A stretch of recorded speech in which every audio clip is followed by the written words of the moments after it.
Thanks for joining us. I am Erin Ogunkeye. Well, Donald Trump and Kamala Harris will hold rivaling rallies then in the swing state of Wisconsin this Friday. The Republican candidate will campaign in downtown Milwaukee, which is actually home to the state's most Democratic votes, while Kamala Harris will look to convince voters in a Milwaukee suburb. Now, polls suggest that the race for the state's 10 electoral college votes is razor thin, and that is not insignificant in a state where 4 of the past 6 presidential elections have been decided by less than a percentage point. Well, on Thursday, the candidates then delivered their closing arguments in the swing states of the Southwest. That's Arizona and Nevada. While Trump is hoping that dissatisfaction with Biden's immigration policy will tip the region in his favor, Kamala Harris honed in on her rival's comments about women. Here's our regional correspondent, Wasim Cornet, with a roundup of Thursday's campaigning. A busy day for both of the main presidential candidates in the western states this Thursday. Kamala Harris speaking to a crowd of 20,000 people in Phoenix. Her opening out Los Tigres del Norte, a band of Mexican music, stars of Mexican music. And that was not a coincidence. This was a last-ditch effort to try to get out the Latino vote in this state ahead of the election. Kamala Harris warning the crowd, telling them that Trump insults Latinos and that he scapegoats immigrants. There is still a large portion of the Latino vote here in this state that is still up for grabs. 29% of Latino voters in Arizona have yet to make up their mind, according to a recent poll. It was much of the same northwest of here in the state of Nevada. Kamala Harris also speaking at a rally there. She was preceded by Mexican band Mana and singer Jennifer Lopez, who is from Puerto Rico. And that, of course, that place was also very much in the headlines these past few days after a comedian at Donald Trump's rally in New York on Sunday called it a floating island of garbage in the ocean. Speaking of Donald Trump, he had a very similar schedule this Thursday, trekking across 3 western states, starting the day off in New Mexico, then holding a rally in Henderson, Nevada, before closing off the day in Arizona, taking part in a hurricane relief benefit event with alt-right conservative commentator Tucker Carlson. But for both of those main candidates, it was their final stops in the western states before the election on Tuesday. Well, it was a popular campaign slogan coined by Bill Clinton's then senior aide, James Carville. The economy's stupid. Well, that now famous phrase meant to remind strategists just how important economic matters are to voters. That was in 1992, but now, over 3 decades on, is it still true? If you ask American voters themselves, very much so. According to Pew Research Center, 8 in 10 Americans say that the economy is very important to their vote in the 2024 election. Well, that theoretically should give the Democrats an advantage. Despite bleak forecasts, the U.S. economy continued solid growth in the third quarter. Inflation is finally back to pre-pandemic levels, though jobs did slow in October, according to data released just moments ago, the U.S. economy adding just 12,000 of them. Well, for more on all of this, Conor O'Kane, senior lecturer in economics at Bournemouth University, joins us on the program. Thank you for joining us, sir. So can you tell us more about this latest jobs data? How much of a difference do you think it'll make? I think at this stage, the jobs data is unlikely to make much of a difference. I think 60 million Americans have already voted. Yes, the job figures weren't as good this month, maybe as Democrats might have hoped. But there are reasons for that. We've had a couple of hurricanes.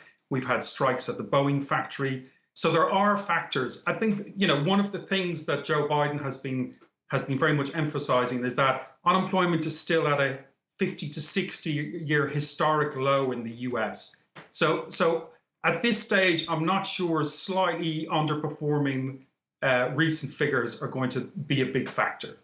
So most agree otherwise that the U.S. economy is in good shape. Why do you think that that's not translating into stronger support for the Democrats?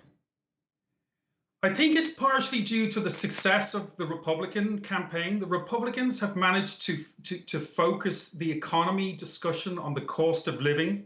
And really, if we look at the pledges, the economic pledges that each candidate is offering, they're very, very much focused on the cost of living. So how much of what any president does on the economy do you think is seen during a 4-year administration, especially because a lot of Joe Biden's economic program involves some long-term investments, things like clean energy, bringing different industries back to the U.S., strengthening organized labor? How easy is it to see whether or not those bets paid off in just such a short period of time?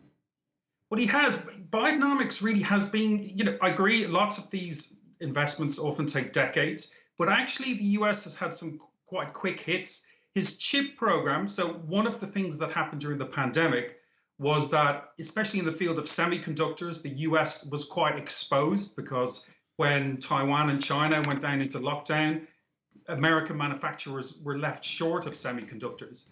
And actually the chips program has already yielding results. America has now moved much closer to kind of self-sufficiency in the area of semiconductors. So there are long-term gains to come, but they've also had some quick short-term hits as well. So more broadly, what do we mean when we talk about just the economy from an electoral perspective? Are we talking about GDP, unemployment, inflation, taxes? Is it perhaps too big a term to try to analyze voter trends with?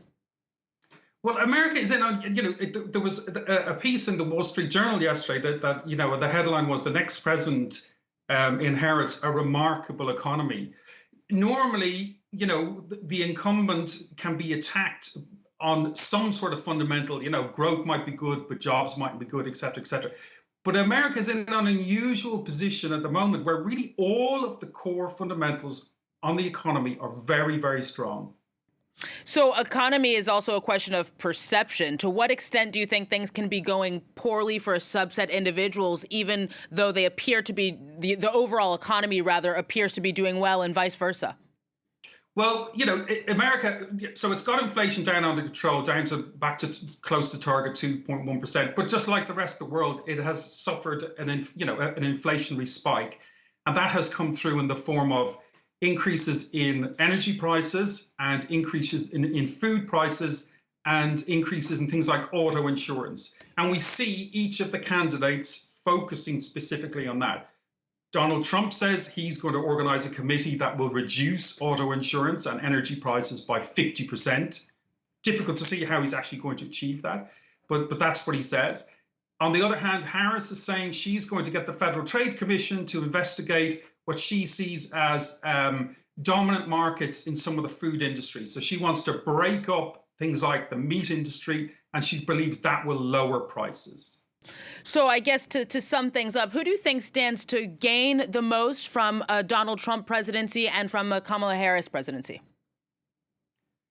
I think a Donald Trump presidency, if you look at some of the things that he's talking about, like introducing a 20% tariff on all imports in the US and 60% on Chinese imports, I think that that's a real risk to the whole world, because if that was to happen, that would end, really since 1944, since the Bretton Woods Agreement, we've really had a period of a focus on free trade. And for the US to unilaterally apply 20% tariffs on all imports would be a real risk for the rest of the world, I would say. Conor O'Kane, senior lecturer in economics at Bournemouth University, thank you very much for coming on the show today. Thank you very much.